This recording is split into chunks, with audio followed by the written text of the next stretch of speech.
Welcome back, good to see you again. Now that you know kind of what video you're going to get and maybe how you're going to put it all together, now's the time where we can get somebody to help you tell the story. So to go along with the video, and that's by doing an interview. Doing an interview really can just add to that whole experience of your viewer getting into the story, and it's nice to have somebody involved with the story to also help tell it. Of course, you can also do that by doing some voiceovers and some explaining, but it's always nice to maybe get an interview of somebody who's involved with the story. However, a bad interview can actually ruin your story. So we're going to talk about some must-haves when doing an interview, and then just some additional tips to really help it all look a lot better. Okay, so the first must-have is a microphone. Do I sound any different to you right now? I actually unplugged the microphone from the camera. Now I am in a room all by myself, standing pretty close to the camera, so I'm sure you can hear me okay, but not having a microphone just makes it sound a little more muffled. And if you had any sort of noise going on around you, or even a heater or air conditioner or something like that, that can very easily drown out whoever's talking. Okay, and now I'm back here with the microphone. Hopefully you do notice the difference. A microphone will just allow your audio to sound just more crisp and clear, and it just makes a better, more professional sound when you put your video together. Now, I suggest using a microphone all the time, even if you're shooting on an iPad, and you can get it really pretty inexpensively. Here are some of the options that we use. I just bought these for our iPads that we're using in our high school video class, and they work well. They are only about $35. Now, I have another one that's a Rode Lav, and that can be a little bit more expensive, but honestly I'd go with the $35 option. It uses it works really well. The one that I'm using right now actually has a really crazy long cord to it, also pretty inexpensive, but it also works. Now you can get a little more complicated. The ones that we use for our HD cameras in the video class, we actually bought a whole wireless system, so it comes with a lavalier mic, and it also comes with a stick mic, and it's wireless, so that's kind of nice. But if you're shooting in real windy conditions ever, definitely a stick mic is the best. It'll block out that noise, but always do your best to kind of avoid the wind. And now that you have your mic, here's another kind of quick tip. It's always going to have a cord to it. So don't just pin it on someone and let that cord show. Have them run the cord underneath their shirt. That way it hides that cord. You can still see the microphone a little bit, but it's not quite as distracting as a long cord would be if you could see that.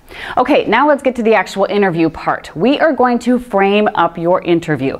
And here are the things you want to remember when you're working on framing. You want to think about headroom, look-off space, and the background. And whether you want to frame your interview up close like this, or a little farther back like this, you want to think about how much room there is from the top of their head to the top of the frame. You really want little or no headroom, because that's how we look at people. We really don't look at them above the head. So we're looking at them head and shoulders or full body, depending on the situation. So you want little or no headroom up at the top, no matter how you're framing them. Okay, so the second part is look-off space. You don't want your interview to stare right into the camera. Now obviously I'm looking at you right now, right into the camera, but it's a tutorial. When you want it as part of your story, you want your interview to look very natural and things to sound very conversational. So you, as the person behind the camera, pick a side, either right or left of the camera, and have the person look right at you. So if somebody was on that side of the camera, then as the interview person, I would be looking off this way. You want to leave this space right here as look-off space. Okay, so that will make it a little bit more natural. I'm looking that way, it gives me some room, and it doesn't look awkward. If I were to look that way and be standing right here, I would look cut off, and then it would be kind of odd to have all of that space back there. And even centered up, it's not awful, but you want to have a little look-off space so it just feels a little bit more natural.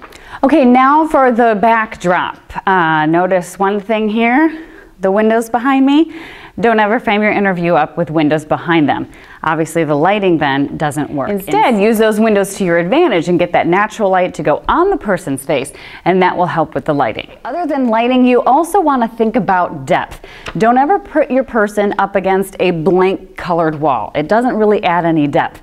And especially don't put them right up against the wall, because it will look like they're right up against a wall. You want things to look very naturally, and you also want it to have a lot of room. So if I were in, say, this classroom right here, you want to put that person with the majority of the classroom behind them. That way you get some context of the story, and then you also get a lot of depth in the frame. You can also use somebody sitting at their desk. That's quite natural, but you want to make sure that you have other objects in there so you add some depth and also some interest to your framing.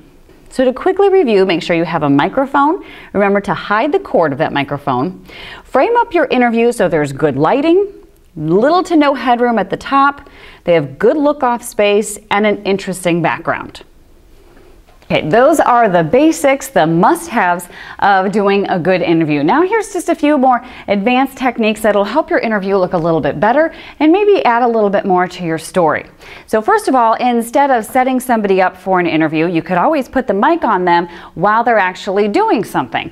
Say it's a child or a student drawing. Maybe you put the microphone on them and interview them while they're drawing, asking them questions about what they're doing. So then it's very natural and it gets you right into the story again. Then again, once you have your interviews, just like your video clips, you want to log them. Go through, what are those good things that your interview said? You want to pick out the best sound bites.